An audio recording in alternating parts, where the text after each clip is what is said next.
اللہ کے نام سے شروع جو بڑا مہربان نہایت رحم کرنے والا ہے۔ ابو ہریرہ رضی اللہ تعالی عنہ بیان کرتے ہیں، رسول اللہ صلی اللہ علیہ وآلہ وسلم نے فرمایا، بندہ جب تک کسی گناہ یا قطع رحمی کے بارے میں دعا نہ کرے اس کی دعا قبول ہوتی ہے، بشرط کہ وہ جلد بازی نہ کرے۔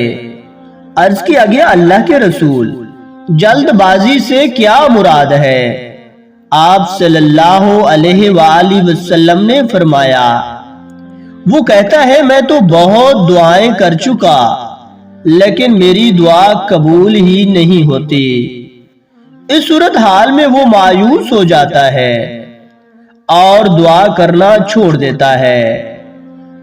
عزیز ساتھیو، اللہ پاک سے دعا ہے کہ اللہ پاک ہمیں ان احادیث مبارکہ پر عمل کرنے کی توفیق و ہمت عطا فرمائے۔ آمین ثم آمین۔